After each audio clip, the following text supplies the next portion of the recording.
Hər kəsə salam. Biz keçən dərslərimizdə ekrana yazı yazdırmaq, ekrandan yazı almaq kimi əməliyyatlara baxmışdıq. Bu gün isə dəyişənlər, data type'lar, yəni dəyişən tipləri, stack və heap yaddaş haqqında öyrənəcəyik. Gəlin ilk növbədə əvvəlki kodlarımızı təmizləyək ki, artıq yeni bir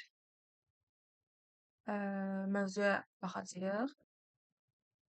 Deməli, gəlin ilk növbədə prezentasiya vasitəsilə irəliləyək ki, bütün mövzulara dəyə bilək. Deməli, mövzularımız variables, yəni dəyişənlər, data types, yəni data tiplər, stack və heap yaddaşı olacaq. İlk növbədə danışaq dəyişənlərdən. Dəyişənlər məlumatı yaddaşda saxlamaq üçün istifadə olunan bir konteynerdir. Yəni şəkildən də göründüyü kimi, bu bizim dəyişənimizdir, variabledır və onun daxilində biz data saxlayırıq, yəni müəyyən dəyərlər saxlayırıq. Baxın, int age bərabərdir 25 yazmışıq. Int burada dəyişənin tipidir. Age dəyişənin adıdır, hansı ki variable bizim əsas mövzumuz və 25 dəyişənin dəyəridir, hansı ki şəkildə görsənən bu datadır, 25. Sintaksisi necədir? Sintaksisi odur ki, ilk növbədə bayaq da göstərdiyim kimi data tipi yazırıq. Yəni bu mətin tipli məlumat olacaq, yoxsa rəqəm tipli məlumat olacaq, yoxsa məntiqi bir əməliyyat olacaq. Bunların hamısını qeyd eləməliyik. Data tipini qeyd eləyirik. Ondan sonra dəyişənimizə bir ad veririk. Bu istəyə uyğun ola bilər. Təbii ki, burada müəyyən qaydalar da var ki, onlara indi toxunacağıq. Və ondan sonra bərabərlik qoyub həmin dəyişənə bir dəyər veririk. Yəni datamızı yazırıq. Int age bərabərdir 30 yazılıb və yaxud da double price bərabərdir 9,99. Bool is active true'dur. String name Leyladır. Fikir verdinizsə, data tiplərimiz nədir burada? Int, double, bool, stringdir. Dəyişən adlarımız nədir? Age, price, is active, name'dir. Və dəyərlərimiz, yəni value'larımız 30, 9,99, true və Leyladır. Və fikir verirsinizsə, hamısının yazılış tərzləri fərqlidir. Biri rəqəm tiplidir, biri onluq kəsrlərin qəbul olunmasıdır, biri məntiqi əməliyyatlardır, biri mətin tipli məlumatların saxlanmasıdır. Burada izahat olsun deyə şəkillə qoymuşam. Sintaksisi, data type və adı. Yəni biz təbii ki, burada dəyər birbaşa təyin eləməyə də bilərik, sonra da təyin edə bilərik. Məsələn, int radius, int double area, bool is okay və s. Həmçinin biz belə də yaza bilərik. Int k bərabərdir 200. Yəni biz burada dəyərsiz də sadəcə dəyişəni də tanıda bilərik, dəyər vermədən və yaxud da həm dəyişəni tanıdıb, həm də dəyərini verə bilərik. Daha sonra bizim gəlir adlandırma qaydalarımız. C# dəyişənlərini adlandırarkən müəyyən qaydalar var ki, yəni biz onları əməl eləməliyik, yoxsa compilerımız error verir. Məsələn, rəqəmlə başlaya bilməz, boşluq ola bilməz, xüsusi simvollardan istifadə oluna bilməz, camel case istifadə olunur və açar sözlər istifadə olunmamalıdır. Gəlin bunları biz praktiki olaraq göstərək ki, həqiqətən də errordan qarşılaşdığımızı göstərim sizə. Məsələn, deməli, burada biz dedik ki, rəqəmlə başlaya bilməz. Biz necə təyin edirdik? Gəlin bunu yorum sətri kimi yazım təzədən burada. Yazırıq ki, data type, daha sonra variable, yəni dəyişənin adı, yaxşı belə yazaq, dəyişənin adı və əgər istəyiriksə, ona dəyər də vermək olar. Data type, yəni data tip. Gəlin hamısını Azərbaycan dilində yazaq. Data tip. Məsələn, data tip olaraq mən int verirəm. Data tiplərə indi toxunacağıq bu data tiplər mövzusuna. Əvvəlcə dəyişənləri başa düşək. Ondan sonra data tiplərin də nə olduğunu, yəni əslində fərqlərini daha doğrusu başa salacağam. Məsələn, int tipindən, yəni hansı ki bu rəqəm olacaq, rəqəm tipli bir dəyişən olacaq. Və demək istəyirəm ki, yaş. Məsələn, yaş verirəm. Yaş bərabərdir, məsələn, 30. Fikir verdinizsə, int burada bizim tipimizdir, data tipdir. Yaş bizim dəyişən adıdır, 30 isə dəyərdir. Biz dedik ki, dəyişən adları rəqəmlə başlaya bilməz. Mən əgər bunun qabağına bir atsam, məsələn, bir rəqəmi yazsam, fikir verin artıq qırmızı yandı və error çıxartmağa başladı. Həm də bir rəqəmi fərqli bir rəqəmdə görsənir. Yaş isə fərqli bir rəqəmdə, fərqli bir rəngdə görsənir daha doğrusu. Yəni ona görə rəqəmlə başlaya bilməz. Daha sonra, dəyişənin adında boşluqlar ola bilməz. Məsələn, y-dan sonra A qoyuram, boşluq qoyuram, baxın yenə error çıxartdı. Yəni dəyişən adı bitişik olmalıdır. Xüsusi simvollardan istifadə oluna bilməz. Məsələn, faiz ənd işarəsi olsun, faiz işarəsi olsun, nöqtə işarəsi olsun. Bunlardan istifadə oluna bilməz və yaxud da slash işarəsi olsun. Altdan xətt qoymaq olar. Ət də, icazə verilir ət yazmağa, amma bəzi işarələr var ki, onlara icazə yoxdur. Daha sonra dedik ki, başqa nəyləri qeyd elədik? Simvollardan istifadə olunmaz. Camel case istifadə olunmalıdır. Bu nə deməkdir? Baxın, məsələn yazılıb My age is active. Yəni 2 dənə söz var, my sözü və age sözü. İlk sözün başlanğıc hərfi balaca hərflə qeyd olunub, amma ikinci sözün başlanğıc hərfi böyüklə qeyd olunub. Buna biz camel case deyirik. Baxın, camel case sözündə də birinci hərf balacadır, ikinci sözün birinci hərfi böyüklə işarə olunub. Eyni qayda is active-də də var. I hərfi balaca ilə, A hərfi böyüklə qeyd olunur. Və biz bunu daha kod üzərində göstərməli olsaq, məsələn, yazaq ki, stringdən belə deyək, uşağın yaşı. Uşağın yaşı. Əslində ingilis sözlərindən istifadə etsək daha yaxşı olar. Məsələn, product price deyək məsələn. Baxın, biz bu adlandırmada camel case-dən istifadə etdik və nöqtə vergülümüzü qoyaq. Məsələn, hal-hazırda mən buna dəyər vermək istəmirəm. Yəni məsələn, necə yaşa dəyər verdik, amma product price-ə dəyər vermək istəmirəm. Yəni belə də saxlamaq olar. Fikir verdinizsə P balaca, birinci P balaca, ikinci P böyüklə başladı. Buna biz deyirik camel case. Və fikir verirsinizsə, bunun altından yaşıl işarəsi, yaşıl bir xətt gəlir. Bunun səbəbi bizim hələ bu dəyişənlərdən istifadə etməməyimizdir. Yəni bunları bir qutu kimi düşünün. Bunlar sanki bir qutudur və biz həmin qutunun içərisinə müəyyən məlumatlar ötürəcəyik, datalar ötürəcəyik, bayaq göstərdiyim şəkildəki kimi. Məsələn, mən bunları yaratma səbəbim odur ki, müəyyən bir vaxt keçəndən sonra mən onların üzərində hər hansısa bir əməliyyatlar apara bilərəm, yaşı artıra bilərəm, azalda bilərəm, ekrana yaşı çıxarda bilərəm ki, hal-hazırda ekrana yaşı çıxartmaq istəyirəm. Məsələn, console write line yazıb, məsələn, ekrana yaşı çıxartmaq istəyirəm. Və run düyməsinə basan zaman artıq 30 yazı, 30 bizdə çıxacaq. Baxın 30 dəyəri çıxdı və fikir verdinizsə artıq yaşın altından yaşıl xətt qalxdı. Çünki biz artıq yaş dəyərini, daha doğrusu dəyişənini biz artıq istifadə elədik. İstifadə etdiyimiz üçün artıq yaş dəyərinin altından qiymət, yəni yaşıl xətt qalxdı. Məsələn, mən product price bayaq təyin elədim və product price-a indi dəyər vermək istəyirəm. Product price yazıram və ona deyirəm ki, məsələn 100. Amma biz burada string tipi qoyduğumuz üçün bu bir data tiplə bağlı olan problem oldu. Biz buna price deyil də product name qoyaq, yəni produktın adı. Eyni adı burada da qeyd eləyək və buna bir string tipində, yəni matn tipində bir dəyər verək. Məsələn, iPhone olsun. Deməli, baxırıq ki, biz bu sətirdə, 12-ci sətirdə dəyişəni təyin elədik. 13-cü sətirdə isə həmin dəyişənə dəyər verdik. iPhone adında bir dəyər verdik. Və təzədən qabağına string yazısını yazmağa ehtiyac olmur. Artıq bu təyin olunub, yəni belə bir dəyişən artıq var. İndi isə bu sətirdə mən həmin dəyişənə dəyər verirəm. Mən istəsəm bu sətri, yəni biraz aşağıda da yaza bilərəm. Yəni heç bir fərqi yoxdur. Amma mən bu sətri bu dəyişənin təyin olunmamışdan əvvələ atsam, görək nə yaşayacağıq. Baxın, artıq error çıxardır. Yəni, belə deyək, bu təyin olunmamışdan qabaq mən buna dəyər verməyə çalışıram. Bu deyir ki, mən belə bir belə deyək, dəyişəni tanımıram. Mənim belə bir dəyişənim yoxdur. Çünki sətirlər, ümumiyyətlə, kodlaşdırmada sətirlər, kodlar daha doğrusu, yuxarıdan aşağıya doğru oxunur deyə. İlk növbədə 10-cu sətir oxunur.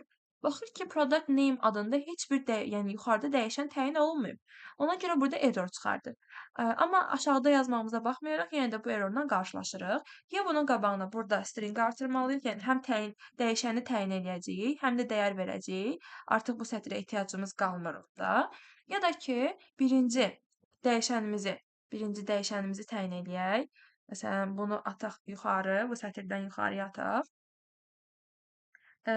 Burada artıq ikinci dəfə həmin dəyişəni təyin eləməyə ehtiyac yoxdur. Yenə error çıxardır. Çünki ikinci dəfə bunu tanıtmağa çalışmışam, lazım deyil. Artıq əlimizdə olan dəyişənə bir ad verdik, data verdik, iPhone adında bir datamızı verdik. Gəlin həmçinin bu product name adlı belə deyək, dəyişənimizi də ekranda göstərək.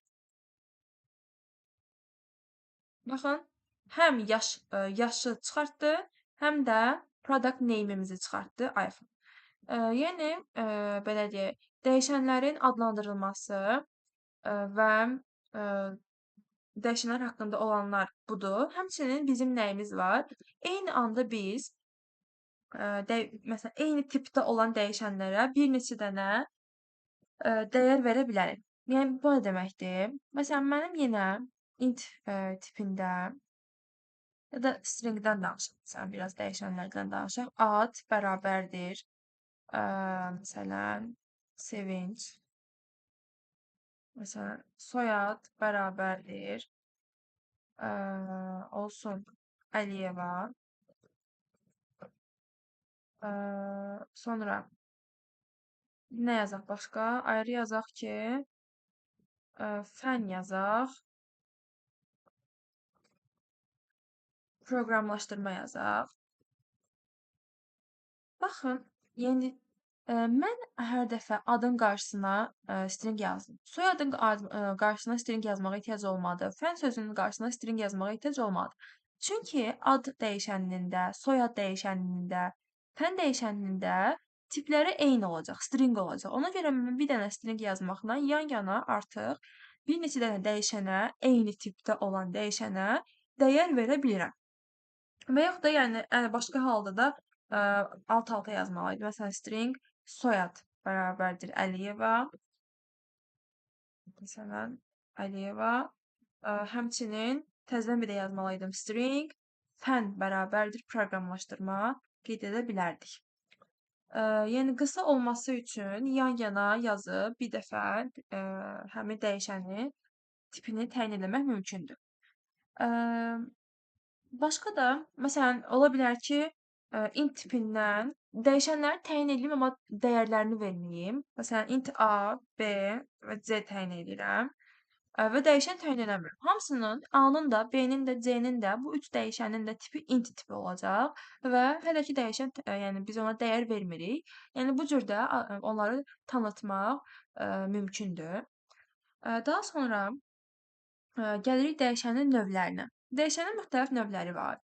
Local variables, instance variables, static variables, constant variables, read-only variables. Bir də biz burada var açar sözündən danışacağıq. Gəlin ilk növbədə başlayaq local variablesdan ki, bu nədir? Local variables ümumiyyətlə blok və ya metod və ya konstruktor daxilində müəyyən edilmiş dəyişənə yerli dəyişən deyilir. Yəni yalnız həmin blokda istifadə olunur. Məsələn, burada bir kod nümunəsi var. Void say hi, string name Leyla. Yəni bir dənə metodumuz var, say hi adında və onun daxilində bir dəyişən təyin etmişik string tipindən və dəyər olaraq da Leyla vermişik. Bu name dəyişənimiz lokal dəyişəndir. Nəyə görə? Baxın, gəlin bunu tam olaraq sizə izah edeyim. Gəlin artıq bu hissələri silək ya da komment edək, yəni artıq kodlarımız oxunmasın. Yəni bu lokal dəyişənlərdən danışırıq hal-hazırda. Yəni bu nə deməkdir? Məsələn, hər hansısa bir blok arasında işləyə biləcək, hər hansısa bir skop arasında işləyə biləcək. Məsələn, bu skop arasında bir dəyişən təyin edirəm və adını da deyirəm ki, int-dən price bərabərdir 300. Mən bu price dəyişənini bu skoplar arasında təyin eləmişəm. Yəni bu skoplardan kənarda price dəyişənimiz tanınmayacaq. Ancaq bunun içində tanına bilər. Məsələn, mən burada yazacağam console write line price. Qabağındakı silək. Aha. Yəni burada ancaq console write line price tanınır. Çünki bu skopun içərisində istifadə olunur price. Amma mən bu skopdan çöldə price çağırmaq istəsəm, məsələn, console write line price desəm, yəni ekrana price yazısını dəyişənin dəyərini çıxartmaq istəsəm, tanımır. Qırmızı bir xəttlə error çıxardır ki, hal-hazırda price deyilən bir şey yoxdur. Çünki biz price dəyişənini bu mötərizələr daxilində işlətmişik və tanıtmışıq və bu mötərizələrin xaricində price dəyişəni tanınmayacaq. Eyni şey klasslarda da eləmək olar. Məsələn, burada sadə bir skopka içərisində göstərdim. İndi klassları izah edəcəm gələcək dərslərimizdə. Amma bu nümunə üzərində də izah eləmək istəyirəm ki, gələcək dərslərdə klassları öyrənəndə bunu tam yaxşı başa düşmüş olacaqsınız. Məsələn, bizim bir klass yaradaq və adına verək ki, məsələn, show age, yəni yaşı göstər deyirik.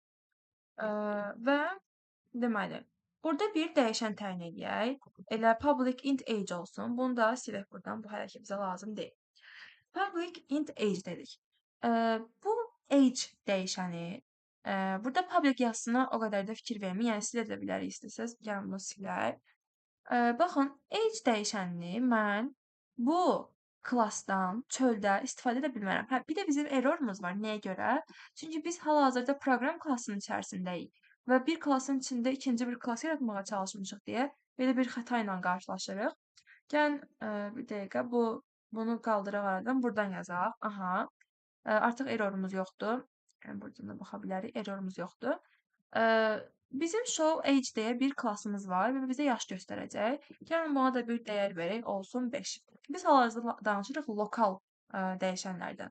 Daha doğrusu bunun içərisində bir dənə metod yaradaq. Məsələn, public void show metodu. Aha. Və bu dəyişənimizi də həmin metodun içərisində təyin eləyək və ekranda həmin yaşın göstərilməsini istəyək. Age. Aha. Mən hal-hazırda bunu işə salsam, bu işləməyəcək. Gəlin işə salaq. Bu bayaqkı kodumuzdur. Bu yuxarıda yazdığımız 300-ü ekrana çıxartmaq istəmişik. Yəni bunu da yorum sətrinə alaq. Hal-hazırda başqa bir yorumdan kənar olan bir şey yoxdur. Gəlin təzədən işə salaq. Baxın, ekranda heç nə görsənmir. Baxın. Çünki mən bu klassı əsas klassımızın içərisində çağırmamışam. Ona görə də bunu bu dəqiqə tanımır. Gəlin biz bunu necə göstərə bilərik bəs? Əsas klassımızın içərisində nə etməliyik? Bunun obyektini yaratmalıyıq. Show age tipindən show age və bərabərdir new show age deyirik. Dəqiqə. Aha. Bunu tam başa düşməyə də bilərsiniz. Bu gələcək dərslərdə tam aydın olacaq. Amma bu o deməkdir ki, biz show age klassının obyektini yaratdıq hal-hazırda. Və mən bu show age yaratdığımız bu dəyişən var, ha, show age. Bunun içərisindəki show metodumuzu işə salmaq istəyirəm. Baxın, indi bu proqramı işə salsaq, baxın artıq dəqiqə dəyərimiz ekrana çıxdı. Yaşı 5 demişdik və biz ekrana 5-i çıxartdıq. Baxın, dəyər olaraq da 5-imiz ekranda çıxarılıb. Yəni biz bu age-i kənarda bir yerdə çağırsaq, bu bizim age-imiz olduğunu başa düşməyəcək. Bu bizim olacaq lokal dəyişənimiz. Lokal dəyişən. İndi isə danışacağıq biz lokal dəyişəndən sonra statik və non-statik dəyişənlərdən. Hal-hazırda statiki göstərsəm daha məncə sizə aydın olacaq. Yəni burada lokalda demək istədiyimiz şey o idi ki, biz hal-hazırda burada age deyə bir şey çağırsaq, bu tanınmayacaq. Çünki age dəyişənimiz sadəcə age bu klassın içərisində tanınır. Yuxarıdakı klassımızın içərisində tanınmadığı üçün bu age'i biz çağıra bilmirik. İsə gəlin baxaq non-statik olan dəyişənlərə. Yəni instance variableslara. Bunlar klass içində metoddan kənarda yazılır. Obyektə məxsus olur Məsələn, burada nümunə yazılıb class car, string brand instance variable'dır. Yəni bu klassın daxilində təyin olunur və metoddan kənarda olur. Metodun daxilində yazmırıq. Amma bayaq yazdığımız local variables'larda bu hissədə metodun daxilində təyin eləmişdik, amma instance-da artıq klassın daxilində təyin etmiş olacağıq. Gəlin indi buna nəzər yetirək. Burada bunu silək, bu bizdə error çıxardacaq. Baxın, bizim klassımız var idi show age adında və biz həmin klassın daxilində artıq instance variable yaradacağıq. Yəni belə demək olar. Məsələn, int-dən age deməyə artıq ya da string istifadə edək. String-dən name deyək və olsun sevinç. Və mən bu artıq bizdə nə olacaq? Instance variable. Yəni non-static variable deməkdir bu. Yəni statik olmayan. Biz bunu istifadə etmək üçün əsas klassımızda bunun obyektini yaratmalıyıq. Baxın buradakı kimi show age, new show age. Bu obyekt yaratmaq deməkdir. Obyekt yaratmaq. Və biz artıq show age-in içərisindəki show metodunu çağıra bilirik. Amma bunu yazmasaydıq, biz artıq onu çağıra bilməzdik. Baxın, artıq error verir. Yəni bizə show age-in içərisindəki show metodumuzu çağıra bilmirik. Ona görə biz bunun belə deyək, obyektini yaratmalıyıq və burada yaratdığımız dəyişən vasitəsilə çağırmalıyıq. Məsələn, burada biz həm də gəlin adı da çıxardaq ekrana. Console write line name deyək. Baxın, artıq klassın içərisində yazılmasına baxmayaraq metodunda da başa düşmüş olur. Çünki metod da klassın daxilindədir. Baxın, artıq həm yaşı, həm də adını çıxartdı. Bu da bizim instance variable'ımızdır. Bizim həmçinin statik dəyişənlərimiz də var. Yəni non-statik deyil də statik dəyişənlərimiz var. Bəs bu nədir? Biz məsələn burada gəlin belə bir şey göstərim sizə. Show age yazıb, daha doğrusu böyünə yazaq. Show age klassının daxilindəki name-ə daxil ola bilirikmi? Yox. Amma biz məsələn bunu daha doğrusu daha belə düzgün formada izah eləməli olsam, obyektini yaratmadan bizim həmin klassa, məsələn, buradakı metoda əlimizin çatması üçün, yəni obyekt yaratmadan bu metodun qarşısına static keyword-ünü istifadə edəcəyik. Statik açar sözündən istifadə edəcəyik. Bu statik açar sözü bizim həmin buradakı əsas klassımızda bu metoda əlimizin çatmağına kömək edir. Təbii ki, burada name sözünü başa düşmür. Bunu da başa düşməsi üçün klassı da statik olaraq qeyd edə bilərik. Biz burada statik yazsaq, baxın, dəyişəni də statik yaza bilərik. Yəni bu dəyişəni də artıq statik kimi başa düşür. Bunu əslində yazmasaq da olar klası. Sadəcə buradakı dəyişəni statik olaraq qeyd elədim ki, yəni buna hər kəsin əli çatacaq. Eyni qaydada buradakı metodun da əli çata bilər. Və baxın, name-də artıq heç bir error çıxartmır. Və mən heç bir obyekt yaratmadan sadəcə klassın adı ilə onun içərisindəki show metodunu yazsam ekranımıza, yəni sadəcə bir sətirlik bu kodla biz ekranımıza həm yaşımızı, həm də adımızı çıxarda bilərik. Yəni heç bir obyekt yaratmadan bunu edə bilərik. Qeyd etdiyim kimi metod artıq statik oldu deyə bizim artıq dəyişənimiz də statikə çevrilməlidir. Bu da non-statiklə statikin fərqidir. Yəni statik odur ki, hər yerdən əl çata bilməyinə kömək eləyir. Həmçinin bizim constant və read-only kimi dəyişən açar sözlərimiz də var. Məsələn, constant yazaq. Constant deyə bir dəyişən tanıtmışıq və string tipindən. Dəyişənin adı name-dir. Dəyişənin dəyəri isə sevincdir. Və mən gəlib burada name dəyişəninin dəyərini dəyişmək istəsəm, məsələn, qoyaq Leyla. Artıq fikir verirsinizsə error çıxardır. Yəni bu konstantı artıq Konstant nə deməkdir? Yəni fizikada daha çox belə qarşılamışam. Ümumiyyətlə konstant kəlməsi nə deməkdir? Sabit, yəni dəyişməz qalan deməkdir. Yəni ki, bu name dəyişəninin dəyəri sevinc olaraq ə, mənimsədilib və heç vaxt dəyişilməyəcək. Həmişə sevinc olaraq qalacaq. Yəni bunun adını dəyişməyə bizim ixtiyarımız yoxdur. Ə, və həmçinin konstantı biz yazmışıqsa, biz normalda dəyişən təyin eləyəndə, məsələn belə bir dəyişən təyin eləyək. Ə, Məsələn, price olsun.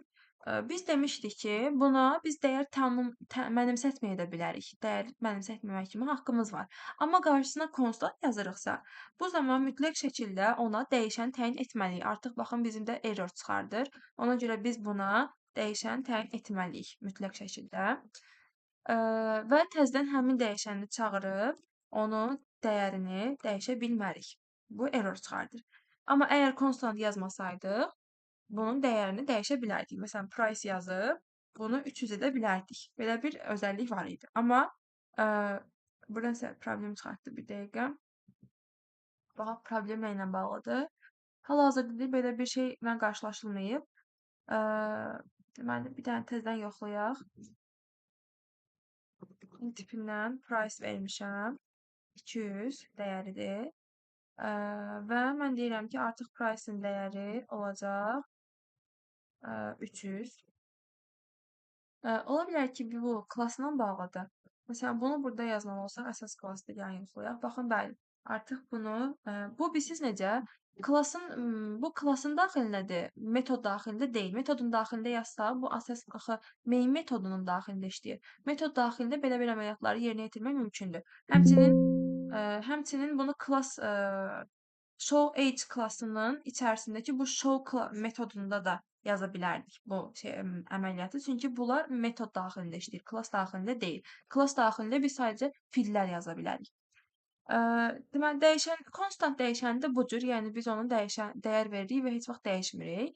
Həmçinin bizim read only deyə bir açar sözümüz də var. Məsələn, read only int price yazaq yenə bərabərdir 300. Məsələn. Read only də konstantın eynidir. Yəni onun dəyəri bir dəfə təyin olunur və biz növbəti dəfə onun dəyərini, yəni hətta bunu dəyərini dəyişməyi göstərim burada sizə. Bunu artıq yuxarıda göstərək. Bu da bir metoddur. Dəqiqə.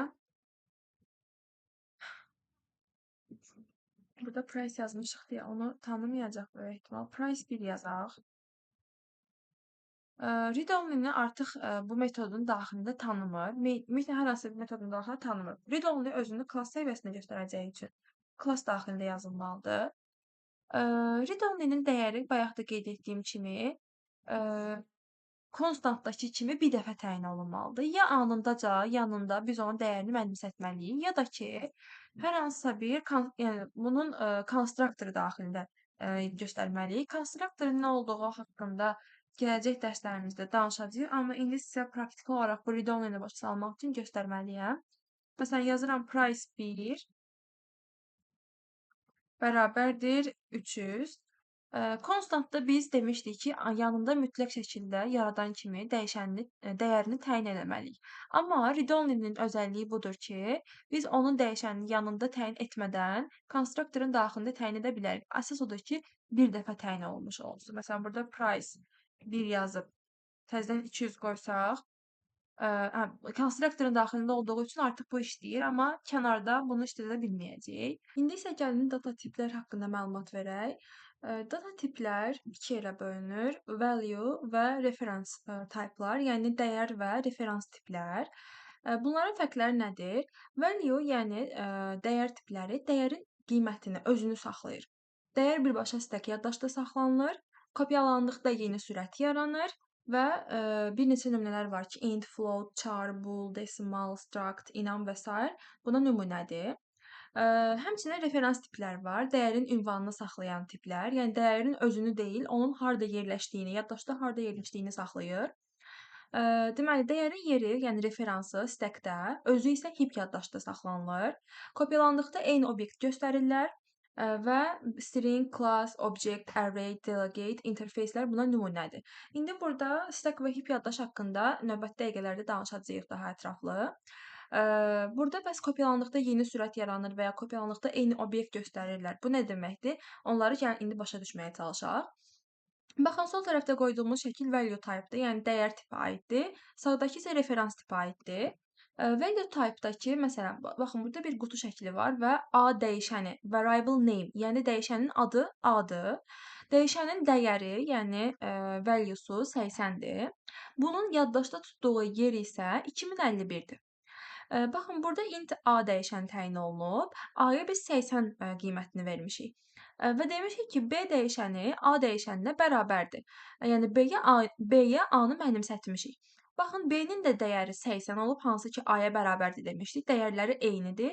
Amma bu bir value type olduğu üçün onların yaddaşda saxladığı yerlər eyni olmur. Yəni artıq burada başqa bir yer ayrılır yaddaşda. Yəni burada yazmışdıq ki, yeni surət yaranır. Baxın, yeni surət yaranır. Yəni bunu nəzərdə tuturduq ki, yeni bir yaddaşda yer ayrılır, amma dəyəri eyni olur. Referans type-da isə belə deyil.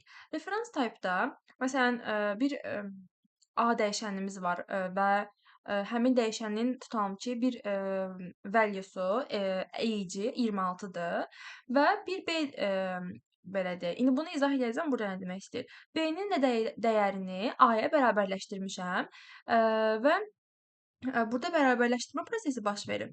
Amma burada fikir verirsinizsə, A-nın yaşı 26-dır, B-ni A-ya mənimsədirik, amma B-nin yaşını sonradan dəyişib 30 eləyirik.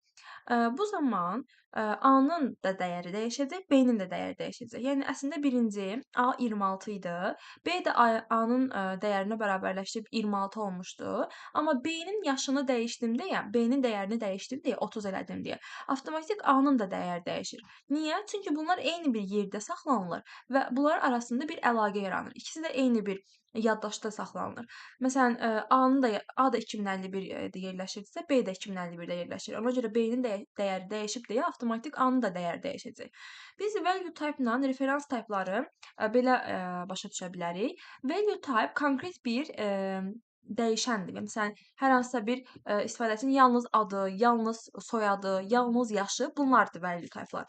Amma referans type-lar həmin istifadəçinin, yəni işçinin özüdür. Hansı ki, həmin işçi həm ada sahib olur, həm soyada sahib olur, həm yaşa sahib olur, hər hansı bir bacarıqlar olur, yəni çoxlu xüsusiyyətləri olur. Bunlar referans type-lar adlanır, yəni obyektin özü. Onun içərisində olan hər hansısa bir özəllik isə value type-a aid olur, yəni dəyər tipə aid olur. Məsələn, burada baxın, sadəcə A-dır. Biz burada əgər A-nın məsələn A-nın dəyərini 80 vermişik, B-ni A-ya mənimsətmişik. Amma B-nin dəyərini dəyişib, məsələn 40 eləsəm, onda ancaq B-nin dəyəri dəyişəcək. A-nınkı 80 olaraq qalacaq. Çünki bunlar yaddaşda ayrı-ayrı hissələrdə saxlanılır. Amma referans type-da da bayaq qeyd etdiyimiz kimi, yəni A ilə B eyni yerdə yerləşdiyi üçün B-nin dəyəri dəyişdikdə avtomatik A-nın da dəyəri dəyişir. Və bayaq da dediyim kimi, hər hansısa bir obyektin bütün xüsusiyyətlərini özündə saxlayır referans type. Yəni bir bütöv insandır, onun müxtəlif xüsusiyyətləri daxildir. Məsələn, burada biz A.age yazılıb. Biz burada dəyişə bilərik A. Yəni əlavə name yaza bilərik, surname yaza bilərik və s. Yəni müxtəlif xüsusiyyətlərini yaza bilərik. Bundan əlavə bizim primitiv tiplərimiz var. Yəni hansı ki, bayaq value və referans tiplərdən danışdıq. Yəni dəyər və referans tiplərdən. Primitiv tiplər də var. Bunlar C# dilində ən əsas və təməl, yəni ibtidai dəyər tipləridir. Bunlar .NET tərəfindən birbaşa dəstəklənən kompilyatorun sintaksis səviyyəsində tanıdığı tiplərdir. Yəni ki, bunlar belə deyək, bizim bayaq yazdığımız, bu dediyimiz tiplərin əslində təməl tipləri var ki, bunlar əslində təməl tiplər sayılır, bayaq saydıqlarımız primitiv tiplər sayılır. Amma value tiplər primitiv tiplərdən yaranan, törənən tiplərdir. Baxın, byte, s-byte, short, u-short, int, u-int, long, u-long, float, double, decimal, char və bool. Bunlar hamısı primitiv typelardır. Bir də string tipimiz var bizim. String tip bəzən primitiv kimi düşünülür, amma əslində referans type'dır. Yəni əslində primitiv type deyil.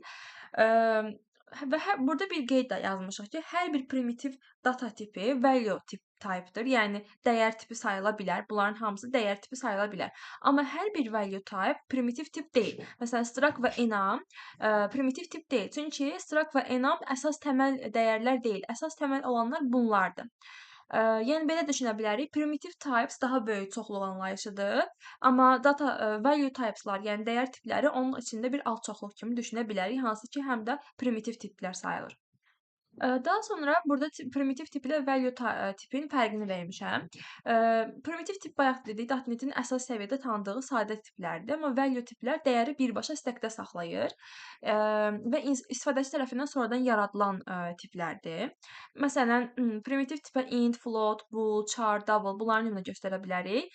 Value tipə bunlar bayaq saydıqlarımız və əlavə olaraq inam və struct da daxildir. Primitiv tip daha təhlükəsiz, kompakt, birbaşa işlənən tiplərdir. Value tipləri isə primitiv tipin xüsusiyyətlərindən əlavə struct və inamları da özündə daşıyır. Burada bizim bir cədvəlimiz var. Bu cədvəldə bütün value type'lar qeyd olunub, ancaq value type'lar var, yəni referans type'lar yoxdur. S-byte, byte, short, ushort, int, unit. Burada yəni bu cədvəlin böyük olması sizin gözünüzü qorxutmasın.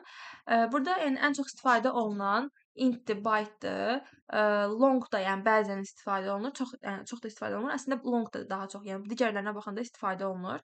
Char'dır, float'dur, double, bool, yəni bunlar istifadə olunur. İndi bizim bunların fərqlərini anlamağa başlayaq. Bunlar nədir? S-byte, byte. Gəlin ilk növbədə əsas olanları öyrənək. Byte, yəni çox kiçik, belə deyək, məlumatları, dəyişənləri yadda saxlamaq üçün istifadə olunur. Ümumiyyətlə, yəni data tiplər nəyə görə var? Məsələn, biz hər hansısa bir dəyişəni saxlamaq istəyirik. Məsələn, ad bərabərdir, tutalım ki, Sevinc. Bu dəyişəni RAM-da saxlanması lazımdır. RAM-da saxlamaq üçün də yəni yaddaşda biz elə bil həmin dəyişəni təyin eləyəndə, tanıdanda ki, belə bir dəyişən var və onun qabağında onun tipini yazmalıyıq ki, RAM başa düşsün ki, burada nə qədər yer ayıracaq bunun üçün. Yəni RAM-da müəyyən bir yer ayrılmalıdır. Byte tipi verəndə bu 0-dan 255 arasındakı rəqəmləri daxil edir. Məsələn, mən 256 daxil etsəm, byte tipində artıq xəta qaytaracaq, çünki onun limitini aşır. S-byte onun daha böyük aralığı olan bir növüdür. -128, yəni mənfi ədədləri də özünə daxil edir. -128-dən -127-yə. Bunların hamısı haqqında çox danışıb vaxt itirmək istəmirəm. Əsas olanları qeyd eləyək. Int tipidir. Int tipi hansı ki, yəni bu aralıqda yerləşir, mənfidən müsbətə doğru. Long tipidir, daha böyük, uzun, intdən daha uzun rəqəmləri, baxın aralığını da görmək olar. Daha böyük rəqəmləri qəbul eləyir. Tam rəqəmlər, məsələn, 152, 195 və s. bunun kimi. Char tipi konkret bir simvolu qəbul edir. Məsələn, hər hansısa bir tək dırnaq arasında yazılır və hər hansısa bir simvol. Məsələn, baxın burada A, tək A simvolu və yaxud da tək bir rəqəmini yazıram, amma simvol kimi, mətn kimi, yəni. Float tipi kəsr rəqəmləri qəbul eləyir. Yəni və sonunda float tipini də təyin edəndən sonra F hərfini yazmaq lazımdır ki, bunun float olduğunu başa düşsün və daha kiçik kəsrləri qəbul eləyir. Double isə daha böyük, uzun kəsrləri qəbul eləyir və sonuna D yazılır. Bunu yazmasaq da olar. Bool tipi məntiqi əməliyyatlardır. Yəni true və ya false qaytarır və yəni 0 və ya 1, yəni 1 ki false 0-dır, true 1-dir. Yəni məntiqi əməliyyatlar qaytarır. Decimal isə double və float tipi kimi yenə kəsrləri verir. Lakin fərqləri budur ki, daha dəqiq, desimal daha dəqiq kəsrləri qaytarır. Daha çox maliyyə işlərində daha çox istifadə olunur desimal. Gəlirik tip çevrilmələrinə. Buna başlamamışdan qabaq mən istəyirəm ki, indi bayaqdan izah elədiyimiz hissələrə aid müəyyən bir kodlar yaza-yaza sizə bunu başa salım. Deməli,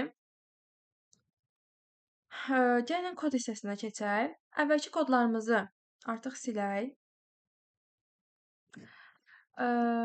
Bu klassları da silək, bunları da silək.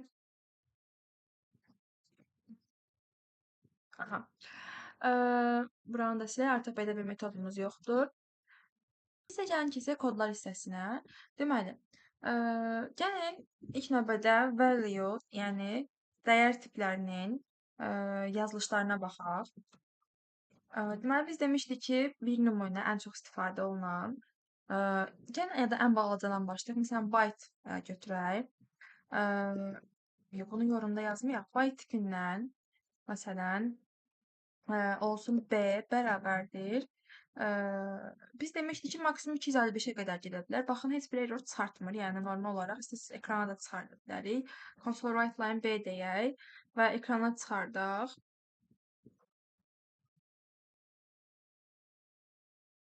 Baxın 255 dəyərini ekrana çıxartdı.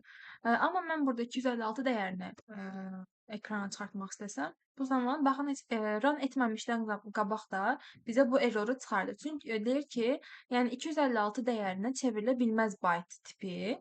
Yəni burada açıqlama hissəsində də yazılır. Yəni byte-ın maksimum dəyəri 255-dir. Yəni bir də sıfırdır və mənfi dəyərlər də verə bilmərik. Məsələn, -12 yenə eyni belə deyək, eroru çıxardır.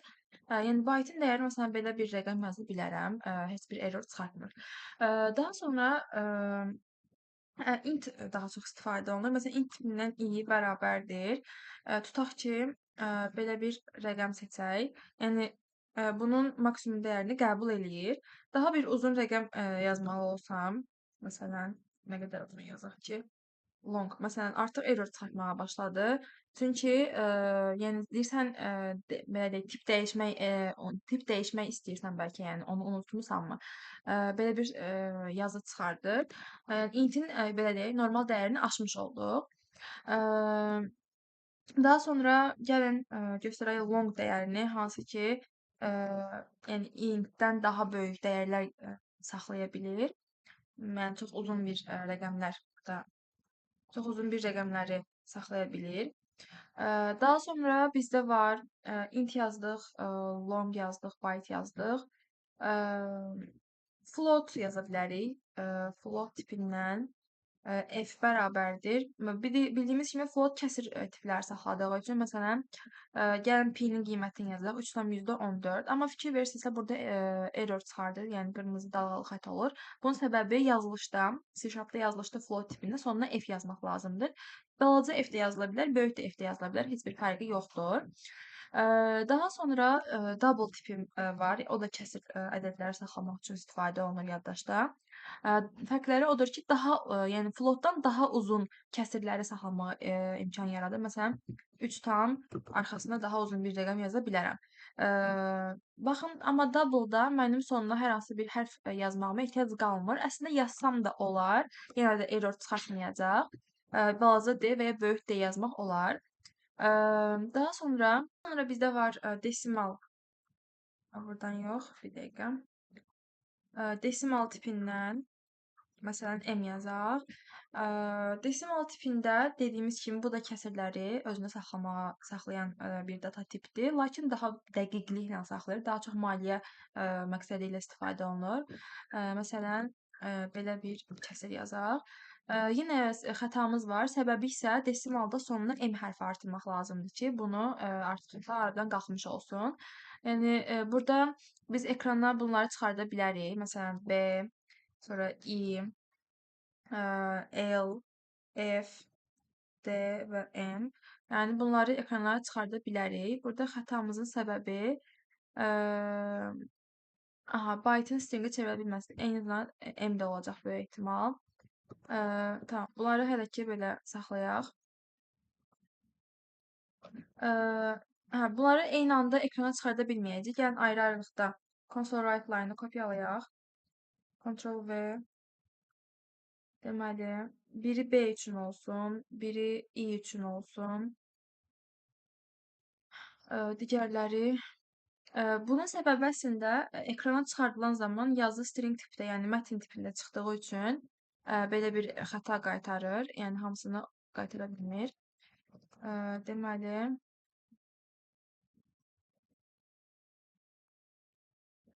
onun nəticəni də göstərək. Aha. Baxın, bayaq yazdığımız dəyərlərin hamısını ekrana çıxartdı. Təbii ki, sonunda F və D hərfləri olmamalıdır. Çünki yazılışda sintaksis olaraq sonunda F yazılmalıdır. Həmçinin gəlin string tipindən də bir dəyişən yazaq. Həmçinin char da unutmuşuq. String tipindən, məsələn, belə deyək, kitab sözünü ekrana çıxardaq və console write line S deyək. Bir də gəlin char tipindən bir dəyər çıxardaq. Char tipində ümumiyyətlə bir dırnaq içərisində yazılmalıdır və bir simvol qəbul etməlidir. Məsələn, A hərfini çıxarda bilərik. Yəni ikinci bir hərfi çıxarda bilməyəcəyik, error çıxardacaq. Yəni sadəcə bir simvol qəbul eləyir. Sadəcə A hərfi və ekrana da console write line C çıxardaq. Bir də bizim boolean tipindən, yəni məntiqi bir B deyə bir dəyişən yuxarıda təyin eləmişik. Məsələn, o yazaq, true. Yəni true və ya false, yəni məntiqə cavablar qaytarır və console write-larında da onu çıxartsaq, ekranda artıq nəticələrimizi görə bilərik. Baxın, charın stringin qiyməti, charın qiyməti və boolean tipin qiyməti. Yenə də qeyd etdiyim kimi string cüt dırnaq arasında yazılır və bir neçə simvolu yəni qəbul edə bilir mətn tipli məlumatları saxlamaq üçündür. Char tipi isə sadəcə simvol tiplidir, yəni sadəcə bir dəyər götürür və bu da əslində mətn kimi gedir, sadəcə bir dənə simvoldan ibarət olmalıdır. Data tiplərdən daha sonra bizim əlavə danışa biləcəyimiz nələr var baxaq bir dənə. Daha sonra biz tip çevirmələrindən danışa bilərik. Tip çevirmələri nədir?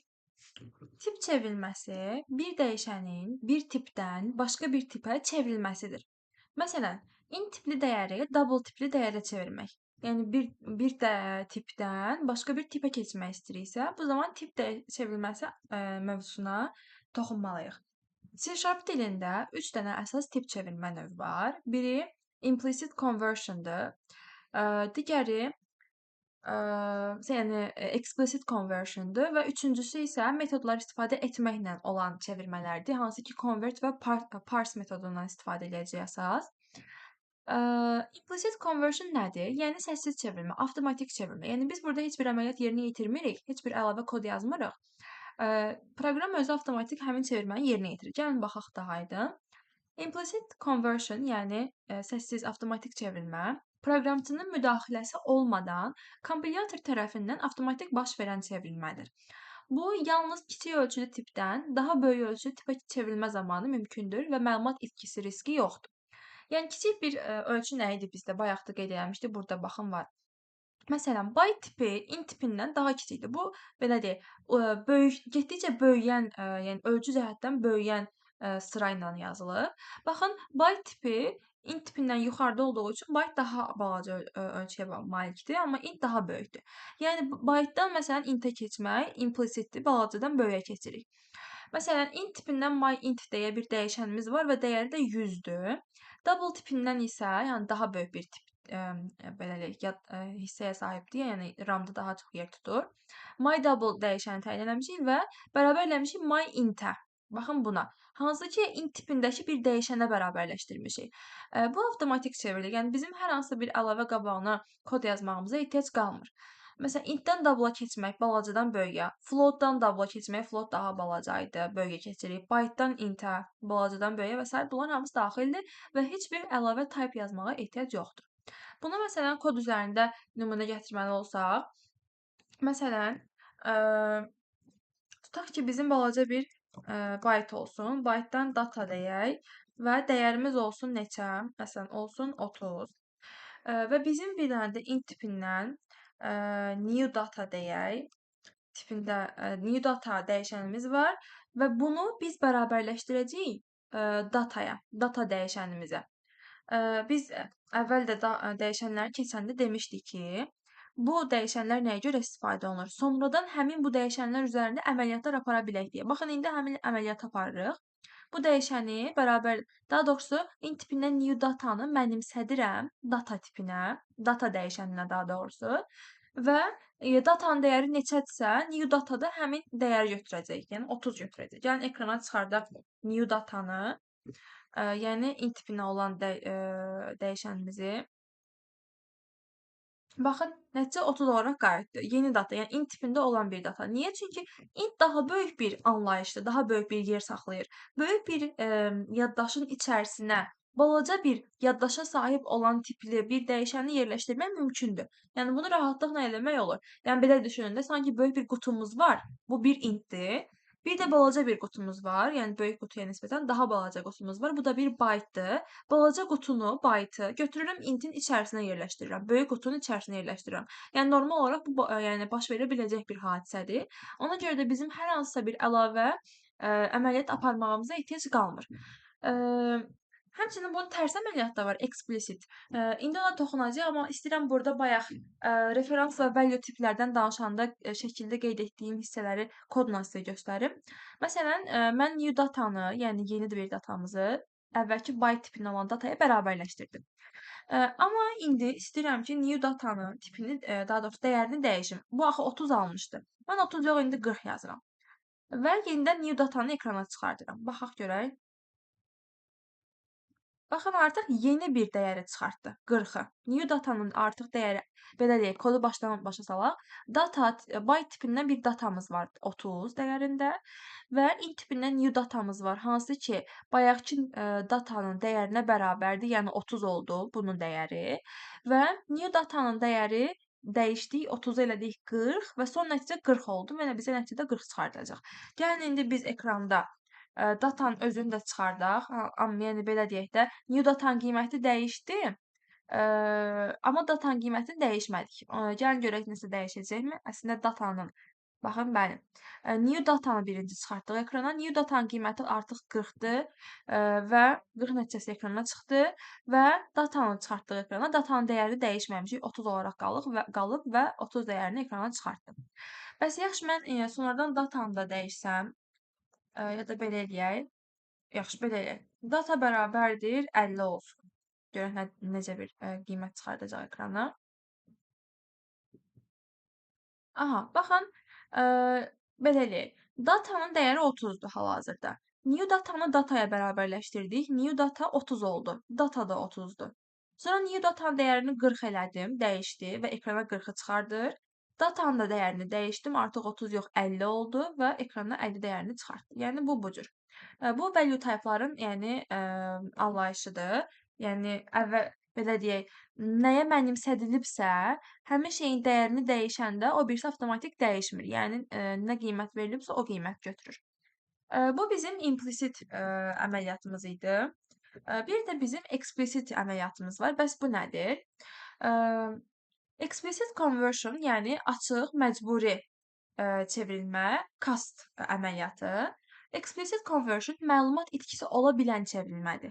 Bu zaman proqramçı mütləq şəkildə çevrilməni özü göstərməlidir. Buna qəsd etmək də deyilir. Böyük ölçülü tipdən daha kiçik ölçülü tipə çevrilmə zamanı mümkündür. Yəni tərsinə, bayaq kiçikdən böyüyə keçirdik. Byte-ı, yəni balaca bir qutunu böyük bir qutunun içərisinə yerləşdirirdik. İndi isə tərsini eləyəcəyik. Böyük bir qutunu balaca bir qutuya yerləşdirməyə çalışacağıq və təbii ki də bu, yəni realda normalda baş verə biləcək hadisə deyil, amma kod dünyasında artıq bunların necə həyata keçirildiyini göstərəcəyik. Double tipindən myDouble dəyişəni qoymuşuq və 9,78-dir dəyəri. Int tipini yazmışıq və myInt dəyişəni, hansı ki int double-dan daha balaca bir data tipdir və myDouble-ı, yəni double tipindən olan myDouble-ı int-ə çevirmişəm və bunun cavabı 9 çıxacaq, hansı ki əslində 9,78 çıxarılmalı idi və ortada 0,78 dəyəri itdi. Yəni itki baş verdi. Deməli, burada qeydlərimiz nədir? Int, yəni mötərizədə burada cast operatorudur. Bu int mötərizədə yazılan isə cast operatoru sayılır. Məlumat itkisi var və runtime xətası verə bilər əgər uyğunsuz çevrilmə olsa. Gəlin buna da bir kodda baxaq. Burada explicitə baxaq, gəlin.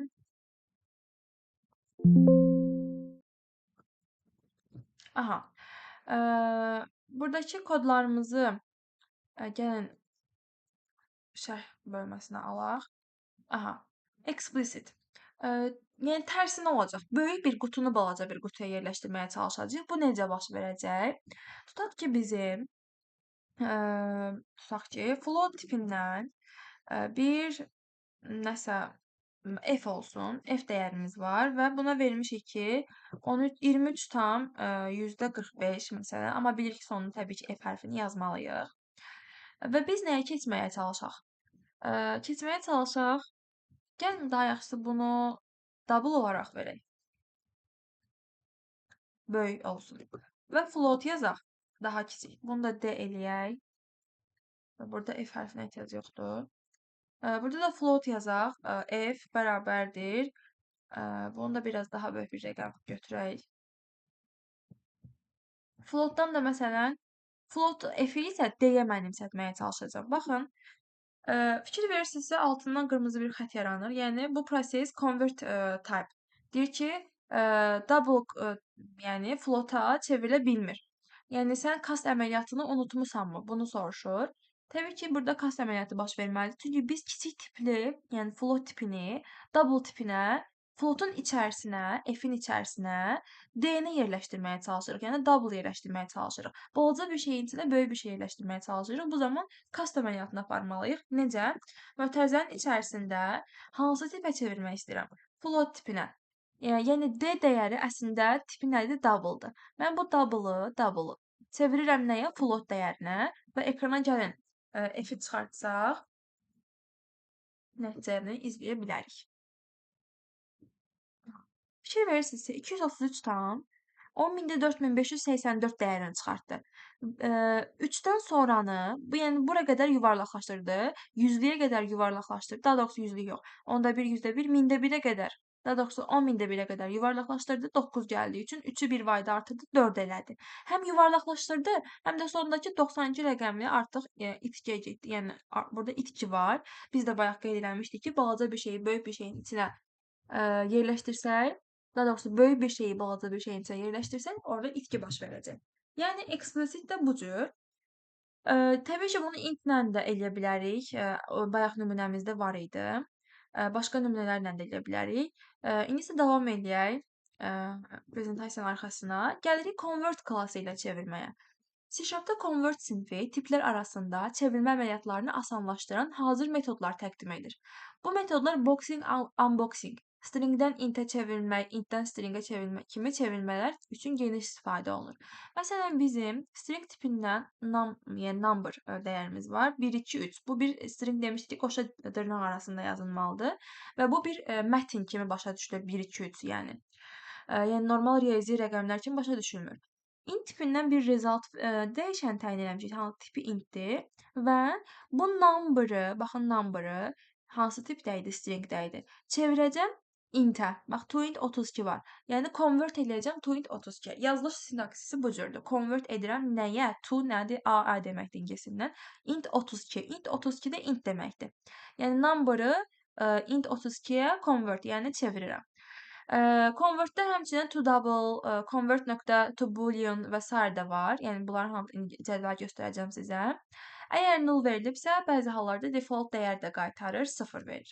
Baxın, bu cədvəldə mən bütün primitiv tiplərin belə deyək, convert olunan zaman yazılmalı olduğu hissələri qeyd eləmişəm. Məsələn, int-də int 32 yazılır. Long-da int 64 yazılır. Çünki int-dən daha böyük bir belə yaddaşda yerə sahibdir.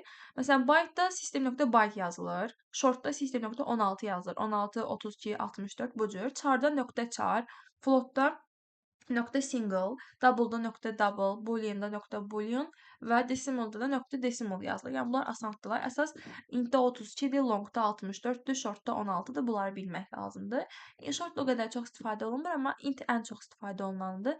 Yəni indi onu araşdıraq. Çevirmələrə baxaq. Yəni convert klassından gələn metodlar vasitəsilə bu dəyişmələrə baxaq. Bunları kommentə alaq. Deməli, bayaqdan bizim implicit, explicit metodlarımızı convert-lə də həyata keçirmək mümkündür. Məsələn, gəlin elə bu kodu kopyalayaq və təbii ki, kommentdən də çıxardaq. Aha. Burada artıq biz cast metodundan, cast üsulundan yazmışıq. Bu cast operatorudur. İndi isə convert-lə yazılır. Bu hissələri silirəm. Float tipindən f-imiz var. Bunu convert edirəm. Convert nöqtə floatun çevrilməsi nə idi? To single idi. To single. Nəyi çevirirəm? D-ni çevirirəm. Baxın, double tipindən D var idi. Mən D-ni çevirirəm nəyə? Single-a, yəni floatun convert versiyası. Single-a çevirirəm və ekrana f-i çıxardıram və yenə eyni nəticəni görə bilərik. Baxın.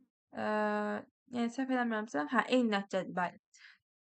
Deməli, convert metodundan da bunu eləmək mümkündür. Həmçinin, məsələn, bu double tipi olmasın, bir int tipi olsun. Burada da kəsr yox, bir 233 olsun, məsələn. Burada artıq mən convert nöqtə Əslində bunu dəyişmək də bilərdik. Sən bu double olaraq qalsın, double olaraq. Bunu mən int eləmək istəyirəm. Int eləmək istəyirəmsə nəyə çevirmək istəyirəm? Int-ə çevirmək istəyirəm. Int-ə çevirmək istəyirəmsə artıq burada int-ə çevriləcək kodu yazmalıyam. Int-inki də nə idi? To int 32 yazmalıyıq və D-ni çevirməliyik. Deməli, int tipinə və nəticə 233 olaraq qaytarıldı. Baxın, double tipinin əslində arxasında nə qədər uzun rəqəmlər var idi. Int-ə çevirən zaman artıq biz bunun sadəcə tam hissəsini görmüş oluruq. Bəs burada yəni yoxlayaq, məsələn 7 yazaq. Yəni 5-dən böyük bir rəqəm yuvarlaqlaşdıran zaman nəsə dəyişirmi? Bəli, dəyişir. 233-dən sonra 7 gəlib deyə 5-dən böyük rəqəm olduğu üçün onu 234 olaraq yuvarlaqlaşdırdı.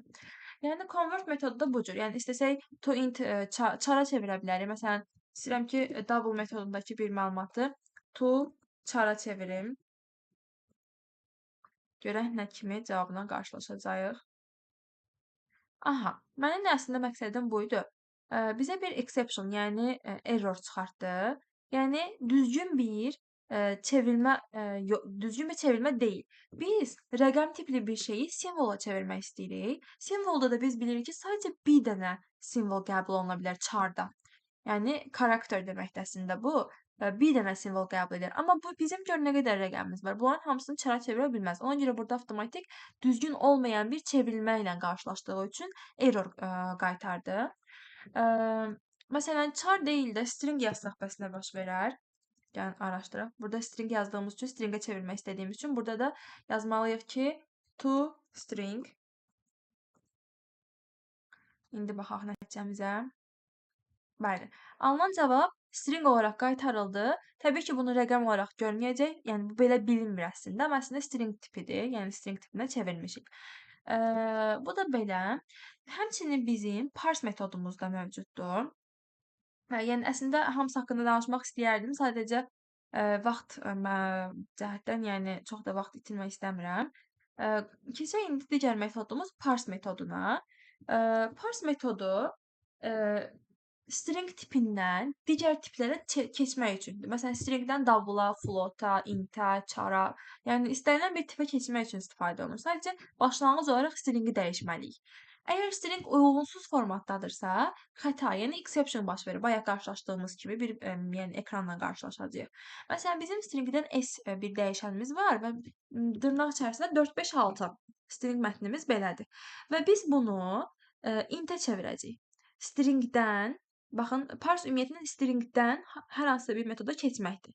Nəyə keçəcəm? Int-ə keçəcəm. Ona görə int.parse yazılır. Yəni parse-ın yazılış qaydası bu cürdür. Qabağında hansı tipə keçmək istəyirəmsə onu yazacağam və parse eləyəcəm string tipdə olan bir dəyişənimizi. Int double bool çevirmələrində daha çox istifadə olunur. Null və ya uyğun olmayan format xəta ata bilər. Format exception verə bilər. Gəlin buna aid də bir kod nümunəsi yazaq. Bunu da yorum sətrini alaq. Tutaq ki, bizim string tipində bir belə deyək, datamız var və dəyişənimizin də qiyməti olsun, yəni dəyərimiz olsun, nə olsun? Something yazaq. Aha. Biz axı dedik parse tipi ümumiyyətlə, parse metodu daha doğrusu, bir şeyin metod olduğunu anlamaq üçün onun yazılışına baxmaq lazımdır. Əgər yanında mötərizələr yazılırsa, deməli bu metoddur. Amma convert metod deyil də class idi. Çünki yanında mötərizə ümumiyyətlə qoyulmurdu. Convert.toString yazılırdı. İndi baxın, parse metodu stringdən hər hansısa bir tipə keçmək üçündür. Yəni əsasən məsələ stringdən keçmiş olaq da, yəni hər hansısa bir tipə keçəcəyik. Məsələn, keçək nəyə? Chara keçək. Burada chardan məsələn biz axı demişdik, dəyişən adı keywordlərinin eyni olmamalıdır. Məsələn, başqa bir ad qoyaq. C qoyaq, bərabərdir. Parse metodunu yazmağa çalışacağıq. Biz nəyə keçmək istəyirik? Chara. Char.parse və mötərizə açırıq. Yəni bu metod olduğunu göstərir bunun. Nəyi çevirəcəm? Hansı datanı, hansı belə deyək, dəyişəni char tipinə keçirmək istəyirəm? Data dəyişənini. Ona görə bura data yazıram. Və nəticəmizi ekrana çıxardaq görək nə çıxardacaq. Aha. Yenə bir errorla qarşılaşdıq. Məqsədimiz yenə zaten bu error çıxartmaq idi, sizə göstərə bilim deyə. String must be exactly one character long. Yəni bir hərfdən daha çox olur stringin daxilində, belə deyək. Stringdə baxın görün nə qədər hərf var. Amma charda nə demişik? Bir dənə dəyişən olmalıdır. Ona görə yəni belə bir errorla qarşılaşdıq. Bəs biz chara çevirmək istəməsək, int-ə çevirmək istəsək, burada da int yazaq, yenə errorla qarşılaşacağıq. Niyə? Çünki bu mətindir. Bunu biz necə rəqəmə çevirə bilərik? Yəni 1, 2, 3 belə bir rəqəmlərə çevirə bilməyəcəyik. Ona görə yenə errorla qarşılaşacağıq. Baxın, format exception qaytardı. Yəni input string was not in a correct format. Yəni düzgün formatda deyil string.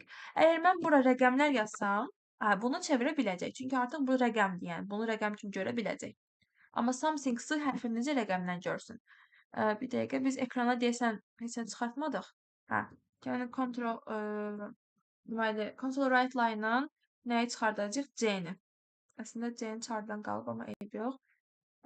Baxın artıq int kimi 123-ü çıxartdı. Artıq 123 kimi oxunur, amma burada 1, 2, 3 kimi oxunurdu. Daha sonra məsələn int deyil də double tipinə çevirə bilərik.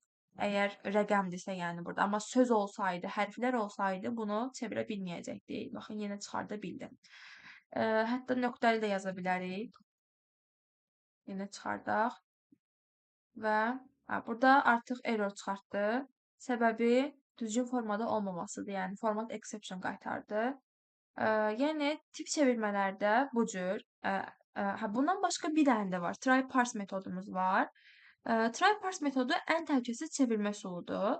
Bu metod çevirmənin mümkün olub olmadığını yoxlayır və heç vaxt exception atmır. Yəni bayaq qarşılaşdığımız ekrandan qarşılaşmayacaq burada.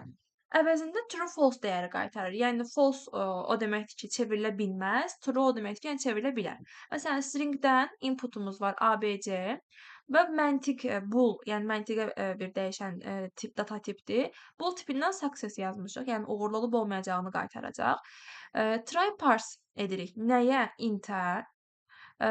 Inputumuzu nəyi dəyişirəm? Inputumuzu hansı ki string tipindədir və nəyə dəyişirəm? Int tipindən üzr istəyirəm. Int tipindən resulta qaytarıram. Out sözü isə burada, yəni ekrana belə deyək, xarici çıxarda bilsin deyə, resultun dəyərini, daha doğrusu inputun dəyərini resulta ötürə bilsin deyə olur. Yəni əgər proses uğurlu baş verdisə, true qaytaracaqsa, inputun dəyərini ABC-ni resulta qaytaracaq, yəni int tipinə. Success burada çevirmənin mümkün olduğu və ya olmadığını göstərir. Result isə əgər çevirmə uğurludursa nəticə verir, yoxdursa 0 qaytarır, yəni false. Burada input 1, 2, 3 çevrilecək dəyərdir. Out int number isə əgər çevirmə uğurludursa, number dəyişənində 1, 2, 3 dəyəri təyin olunacaq. Success true və ya false. Yəni çevirmə alındı və ya alınmadı dəyərini saxlayır. Gəlin bunu biz özümüz də yazaq. Bunu kommentə alaq. Yazaq ki, buna try parse metodu. Bu da yəni mötərizəsi olduğu üçün artıq metod sayılır. Deməli, tutaq ki, bizim stringdən datamız var və dəyərimiz ABC-dir. Gəl hərflər yazaq ki, error qarşılaşacağıq, ya daha doğrusu false qaytaracaqmı izləyək. Və mən bunu int tipinə çevirmək istəyirəm. New data deyirəm. Bərabərdir. Nəyə çevirirəm? Int-ə. Hansı metoddan? Try parse metodundan. Nəyi çevirirəm? Datanı çevirirəm. Out-u yazmalıyıq, çünki mənimsətsin. Əgər düzgün baş verəcəksə, mənimsədəcək. Hansı tipdən? Int tipindən new dataya. Burada desən int yazmalıyıq. Bir dəqiqə. Bizim errorumuz nədir? Cannot implicitly convert type bool to int. Bool tipi int-ə çevrilə bilmir. Biz burada bool yazmamışıq əslində, baxaq. Bir dəqiqə, bəlkə sintaksis səhvimiz ola bilər. Bəli, bəli. Problem bilirsiniz nədir? Biz int tipindən yazdıq. Axı bu məntiqi bir cavab qaytarır. Bir dəqiqə. Nəticəni bizə bir dəqiqə. Bu fərqli biraz qoyaq buna. Buna gəlin yazaq. Is success. Yəni uğurludurmu? Buna da new data. Aha, problemlərimiz nə idi? Qarşılaşdığımız problem. Bura int tipi yazmışdıq. Təbii ki, bu try parse olduğu üçün bayaq da qeyd etdiyimiz kimi bizə true və ya false qaytarır. Yəni uğurlu olub olmadığını və hər hansı bir dəyər rəqəm qaytarmayacağına görə bool tipi olmalıdır. Burada bizim dəyişənimizin adı, yəni nəyə görə qoyulur? Yəni uğurludur, uğurlu deyil. Bunu qaytaracaq. True, false qaytaracaq. Buradakı dəyişən adı isə mən bu datanı nəyə çevirəcəm? Bu new dataya çevirəcəm. Ona görə burada nəyi nəyə dəyişirəmsə bunları yazmalıyam. Gəlin ekrana bu nəticəni də çıxardaq. Baxaq görək errorla qarşılaşırıqmı? Error daha doğrusu deyil, false cavabından. Bəli, artıq false cavabımız qayıtdı. Niyə? Səbəbi nədir? Səbəbi odur ki, əslində özünüz fikirləşsəz daha yaxşı olar. Səbəbi nədir? İzah edirəm. Səbəbi odur ki, biz ABC mətinli olan bir string dəyərini int tipinə çevirməyə çalışırıq. Yəni rəqəmə çevirməyə çalışırıq. Axı biz A, B, C hərflərini necə bir rəqəmə çevirə bilərik? Necə 1, 2, 3-ə çevirə bilərik? Düzdür? Ona görə burada bizə nəticə false qaytarır. Yəni error qaytarmır, bayaq da qeyd etdiyimiz kimi. Sadəcə false qaytarır. Yəni uğurlu deyil. Yəni çevrilə bilməz bu proses. Amma mən bunun içərisinə rəqəmlər yazsam, artıq cavabımız true qaytaracaq.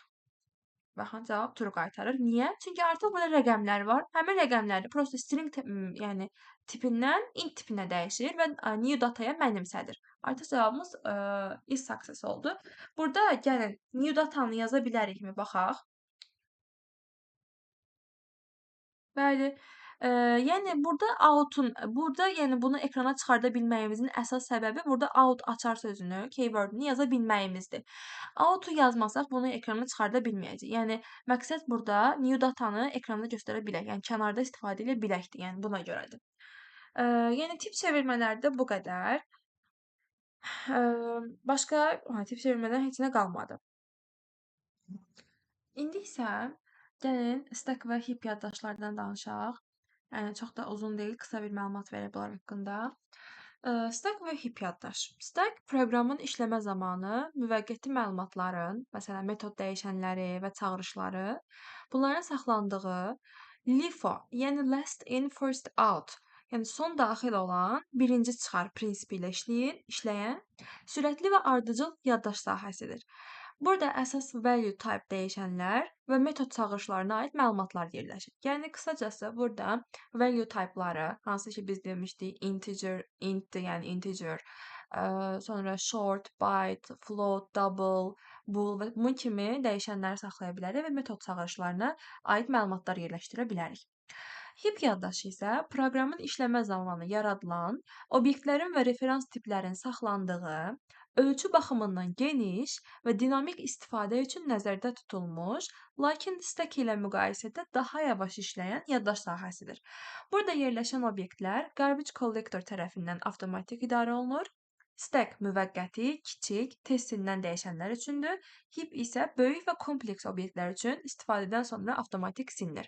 Yəni burada verilən əsas nəzəriyyədən belə nəticə çıxartmaq olar ki, heap yaddaş daha böyük məlumatları saxlamaq üçün istifadə olunur, amma daha belə deyək, səliqəsiz, daha düzənsizdir. Stack isə last in first out məntiqi ilə işləyir. Yəni siz məlumatları daxil eləyirsiniz. İlk daxil elədiyiniz məlumat ən sonuncu çıxacaq. Ən sonuncu daxil elədiyiniz məlumat isə ən birinci çıxacaq. İndi bu şəkil üzərindən sizə izah edəndə daha aydın başa düşəcəksiniz. Stack daha balaca məlumatları saxladığı üçün sürətlidir. Yəni anındaca müraciət eləmək olur və ardıcıl işləyir. Və value typeları və metod çağırışlarına aid məlumatlar yerləşdirir. Amma heap yaddaş daha böyük məlumatları saxlayır. Stack ilə müqayisədə daha yavaş işləyir və belə deyək, daha böyük məlumatları saxlamaq mümkündür və burada garbage collector tərəfindən avtomatik idarə olunur. Bu nə deməkdir? Yəni ki, hər hansısa bir dəyişənin artıq referansı istifadə olunmursa, bir müddət artıq baxır ki, bu istifadə olunmur, garbage collector, yəni belə zibil toplayıcı tərəfindən bu məlumatlar silinir. Yəni artıq məlumatları silir, avtomatik silinir. Amma stackdə məsələn bir metodu işə salmışıq, həmin metodun işi bitəndən sonra artıq bütün məlumatlar silinir. Gəlin şəkil üzərindən baxaq. Stack və heap. Bu əsasən stack-a aid olan bir şəkildir. Burada məsələn ilk, bizim, qutumuz boşdur. Biz bura push, yəni əlavə edirik bir elementini əlavə elədik. Yəni element əlavə olundu. Sonra biz ikinci bir element əlavə eləmək istəyirik. Yenə push eləyirik və 2 elementini. Fikir verirsinizsə ən birinci 1-i daxil eləmişdik və 1 ən aşağıda qaldı. Daha sonra 2-ni daxil elədik, 2 daha üstdədir. Sonra məsələn 3-ü də əlavə elədik, 3 dənə element oldu. Ən sonuncu olmasına baxmayaraq ən üstdədir. Pop isə çıxartmaqdır. Yəni mən burada hər hansısa bir elementi çıxartmaq istəyirəmsə, mütləq şəkildə ən üstdəkini çıxartmalıyam. Ən üstdəki də nə idi? Ən son əlavə olunan idi. Last in, first out. Yəni ən birinci əlavə olunan element ən sonuncu çıxacaq. Ən sonuncu əlavə olunan element isə ən birinci çıxacaq. Yəni biz sonuncu 3-ü əlavə eləmişdik və bizim ilk çıxarda biləcəyimiz element 3 olacaq. Baxın 3-ü çıxartdıq, 2 və 1 qaldı. Daha sonra 2-ni çıxardacağam, daha sonra 1-i çıxardacağam. Baxmayaraq ki, 1 ən birinci əlavə olunmuşdu, amma ən axırıncı çıxır. Bu last in, first out məntiqidir və stack yaddaş bu cür işləyir. Burada bir neçə şəkillər qoymuşam. Yəni sözdən daha çox sizə şəkillər üzərində bunu izah eləmək istəyirəm. Yəni araşdırmaların nəticəsində bir neçə şəkillər tapdım ki, sizə rahat izah eləyə biləm. Baxın bu şəkildə, narıncı şəkildə stack və heap olan, yəni görünüşləri verilib vizual olaraq. Stack-in bayaq da izah elədiyimiz bu şəkilə əsasən, stack-də baxın göstərir. Window bir belə deyək, dəyərimiz var, person dəyərimiz var, dog dəyərimiz var. Bu window və personlar value typelar sayılacaq və yəni bunların istifadə müddəti bitdikdən sonra avtomatik silinəcək. Amma dog burada yəni ə, referans tip kimi verilib və baxın heapdən referansını almağa çalışır. Bu isə garbage collector tərəfindən silinəcək. Yəni bir müddət qalacaq və baxılacaq ki, artıq dogdan istifadə yoxdur. Avtomatik həmin dogu siləcək. Bu da dog belə deyək, dəyəri gedir heapdən referans alır. Bunu indi daha yaxşı başa salacağam sizə. Məsələn, birinci şəklə baxaq. Biz dedik ki, stack yaddaşda value typelar saxlanılır. Yəni məsələn int-dir, float-dur, double-dır, bu kimi yəni bayaq izah eləmişdik bu tipləri, data tipləri. Stack-də yəni bu tip məlumatlar saxlanılır. Məsələn int A5 saxlayıramsa, bunun tipi də, dəyərin adı da, dəyişənin adı da, dəyər də hamısı stack yaddaşda saxlanır. A5-dir. Sonra int B bərabər də A yazmışıq. Yəni yeni bir dəyişən təyin edirəm B və B-nin dəyəri A-nın dəyəri ilə eyni olacaq. Yəni A 5 idisə avtomatik B də 5 olur və B-yə də 5 vermiş oluruq. Və yəni belə deyək, yeni A üçün ayrı bir yer açdı. B də A-ya bərabər olmasına baxmayaraq B-ni də ayrı bir yerə açdı və B-nin dəyərini A-nın dəyərindən eyni bir dəyər elədi. Bunlar value typelar olduğu üçün stackdə bu cür saxlanılır. Amma referans tiplərdə biraz fərqli olur. Necə olur? Məsələn, biz demişdik ki, referans tiplərə nələr aiddir? Stringin özü referans tipdir, obyektlər, klasslar, bunlar hamısı referans type sayılır. Burada da bir klassımız var, person deyə, yəni insan deyə bir klassımız var və həmin klassın biz burada obyektini yaradacağıq. Bu klassa bir dəyişən adı vermişik P1 və new person demişik. Və P1-in yenə ikinci bir belə deyək, obyekt yaratmışıq person tipindən P2. Bunu da P1-ə mənimsətmişik. Yəni P1-ə bərabər olacaq demişik. Yəni P1-in dəyəri nə olacaqsa P2-də də olacaq. Yəni bayaqkı bu məntiqlə işləyir. Sadəcə burada klass versiyasıdır. Çünki biz artıq referans tiplər yazmalıyıq burada. Baxın, neynir? Stackdə bu P1-in, yəni P1 dəyişəninin yaddaşda, RAM-da hansı yerdə dayandığını saxlayır. Baxın, @ qoyulub bura. Sonra bu referansın, yəni bu belə deyək, yaddaşdakı yerin adını heapdə saxlayır. Burada deyəcək P1, məsələn P1.age və ya məsələn yaş, məsələn 35 tutalım ki, burada həmin məlumatı saxlayacaq. Məsələn biz gəlib demək istəsək ki, P1-i çağırmaq istəsək, P1 neyləyəcək? İlk növbədə gedib onun referansına, stackdəki yerinə baxacaq. Baxacaq ki, məsələn, bu məsələn 1458 nömrəli yerdə yerləşir bu P1 dəyişəni. Gedir həmin yeri heapdən axtarışa çıxardır. Baxır ki, bu nömrəli dəyişən burdadır və bunun artıq yaşını, soyadını və sair kimi məlumatlarını toplaya bilər. Yəni ona görə bayaq biz dedik ki, heap yaddaşda biraz yavaş işləyir. Çünki gedib birinci bunun stackdən belə deyək, yerini axtarır, sonra həmin yerə əsasən heapdə bu yerdə hansı element var idi? Bu var idi. Gedib onu tapır və həmin məlumatı bizə qaytarır. Bəs yaxşı, mən P2-ni P1-ə mənimsətdim. Bəs P2-də nə baş verir?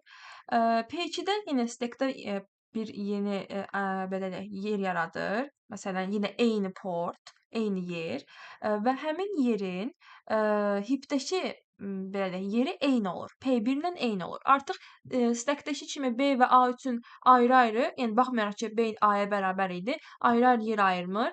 Bunların yeri eyni olduğu üçün, çünki ikisi də eyni klassdan gəlir, person klassından, avtomatik bu hissə person klassı üçün açılıb və bunun müxtəlif obyektləri olduğu üçün P1 ayrı olur, P2 ayrı olur stackdə. Amma heap yaddaşda hər ikisi də eyni klassa aid olduğu üçün eyni nömrəli yerdə yerləşir. Məsələn, bu da 1458-də, bu da 1458-də və bu da gedib müraciət eləyəndə hər ikisi üçün də eyni heapdə eyni yerə baxır. Yəni 1458 hansı belə deyək, klassdır? Baxır person klassıdır. P1-in dəyərini götürür və P2-nin dəyərini. Yəni ikisi də bir-birinə bərabər olur. Yəni bu da bu cür. Və bir də belə bir nümunəmiz var. Stack və heap yaddaş yenə. Məsələn, var-dan age 35. Biz var-ı səhv etmirəmsə demişdik yoxsa yox. Var dəyişəni nə üçündür? Yəni məsələn mən qabaqcadan bilmirəm ki, bu dəyişənimin tipi nə olacaq? Integer-mi olacaq, yoxsa string-mi olacaq, yoxsa float-mu olacaq? Ona görə biz var veririk. Var verərkən avtomatik bunun dəyərini verən zaman, məsələn 35, avtomatik bunu özü təyin eləyir ki, məsələn int olacaq. Yəni var bunun üçün istifadə olunur. Məsələn var age bərabərdir 35 yazmışamsa, bu bunu avtomatik stack value type olaraq qəbul edir, çünki integer olur və stack yaddaşda saxlanılır və heç bir heap yaddaşda referans falan saxlamaq ehtiyac qalmır.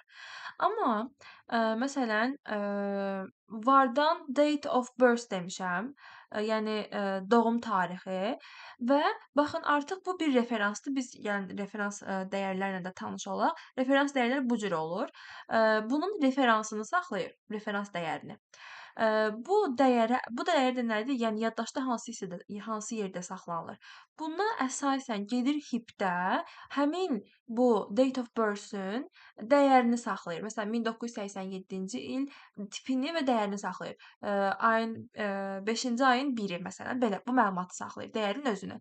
Yəni avtomatik biz belə deyək, C#-da console write line yazıb bunu çağırmaq istəsək, date of birth-ü çağırmaq istəsək, burada nə proses baş verəcək? İlk növbədə date of birth-ün stackdəki referansını tapacaq. Həmin referans heapdə hansı yerdə yerləşib, həmin dəyişəni tapıb bizə çıxardacaq. Yəni proses bu cür baş verir. Amma məsələn value type-larda sadəcə stackdən age-in 35 olduğunu görüb bizə tez bir zamanda cavabını qaytarır. Daha sonra mən istəyirəm sizə bir dənə kod nümunəsi yazım ki, kodla da daha yaxşı başa düşmüş olaq. Gəlin bu hissələri silək ki, artıq kodlarımız olmasın. Aha. Deməli belə bir klass yazaq. Bir dənə həm belə deyək, value tayfa stack yaddaşa, həm də heap yaddaşa aid nümunə yazacağıq. Tutaq ki, bizim value type nə idi? Int-dən məsələn A dəyərimiz olsun 5, float olsun məsələn indi. Float-dan B dəyərimiz olsun 5,99. Tutalım ki, burada bir dəqiqə. Problem nədir? Biz sonuna təbii ki, float yazırıqsa F artırmalıyıq.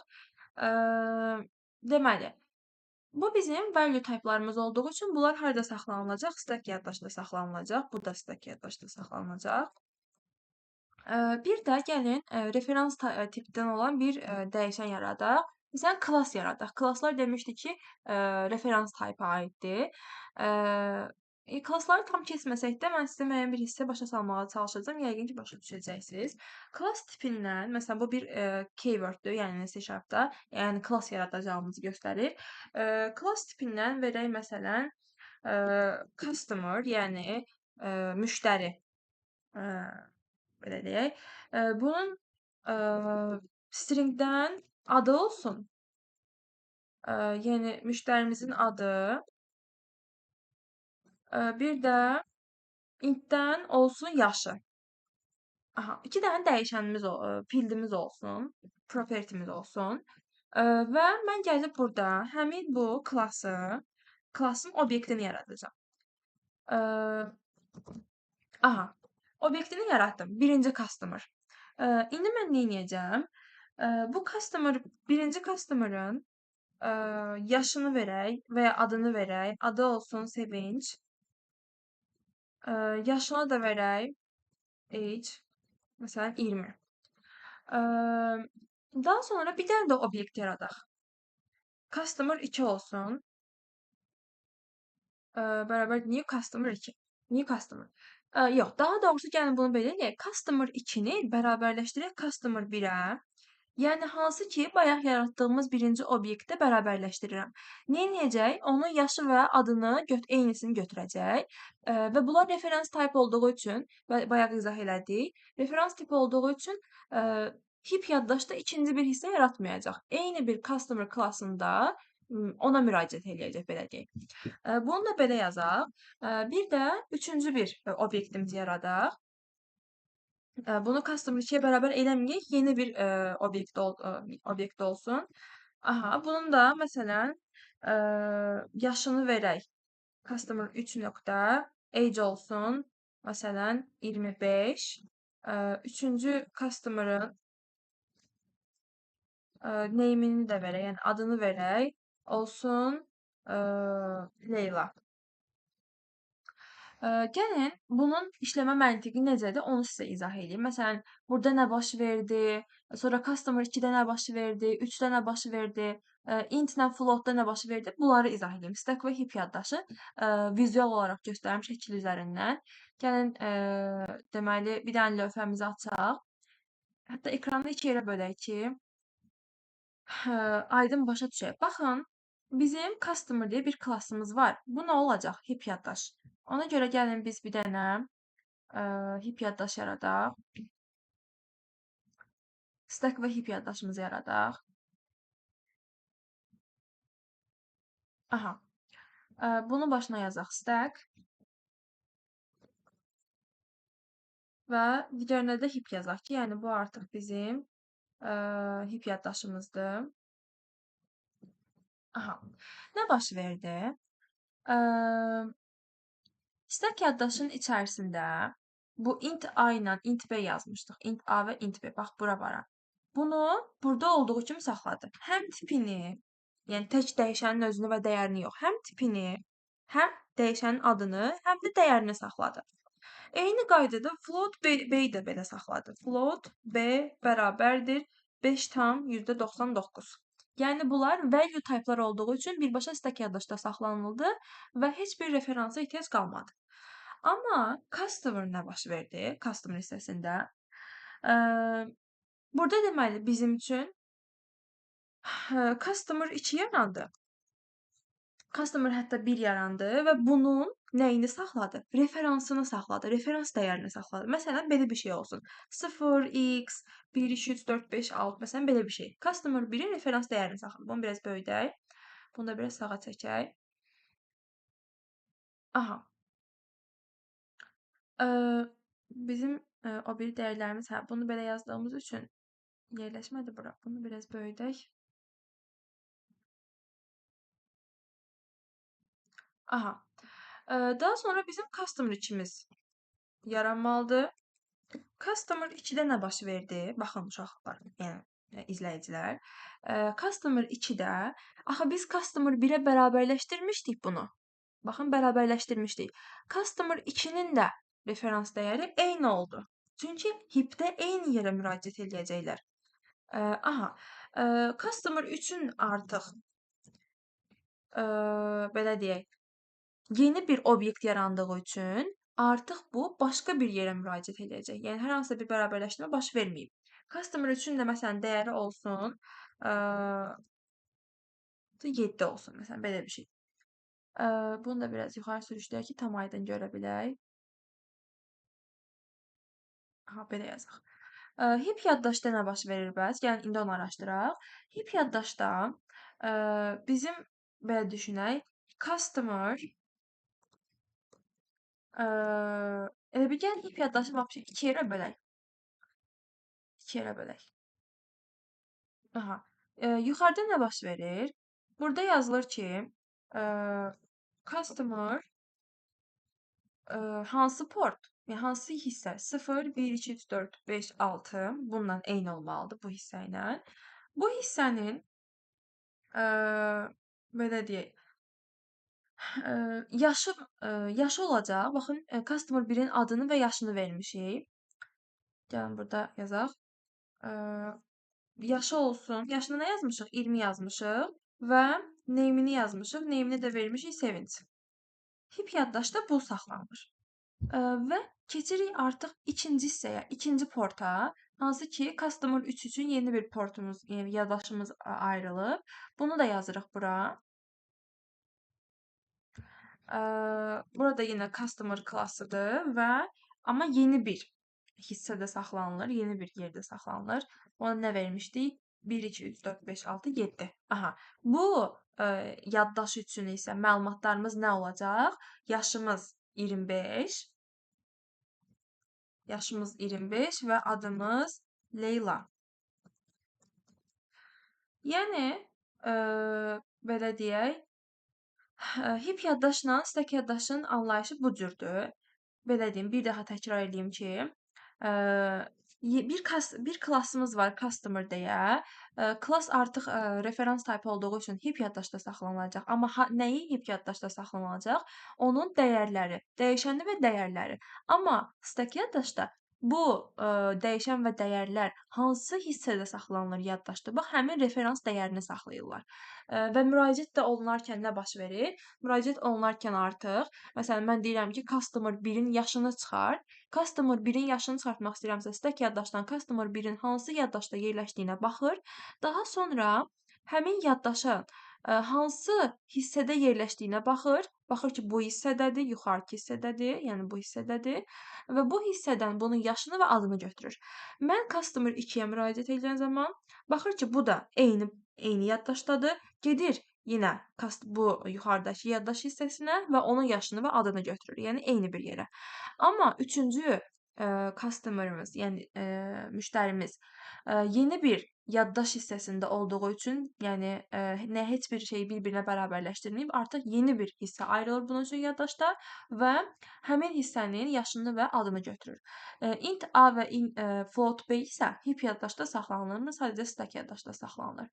Yəni hip və stack yaddaşdan izah da bu cür. Ümid edirəm ki, hər kəs üçün aydın oldu. Yəni şəkilli, kodlu hissələri və slaytda görünən hissələrlə ümid edirəm ki, sizə aydın olmuşdur. Əgər hər hansısa bir suallarınız varsa, bunu şərh bölməsində qeyd edə bilərsiniz. Və videolarımızı bəyənib abunə olmağı da unutmayın ki, daha çox insana çatsın və onlar üçün faydalı olsun. İzlədiyiniz üçün təşəkkürlər.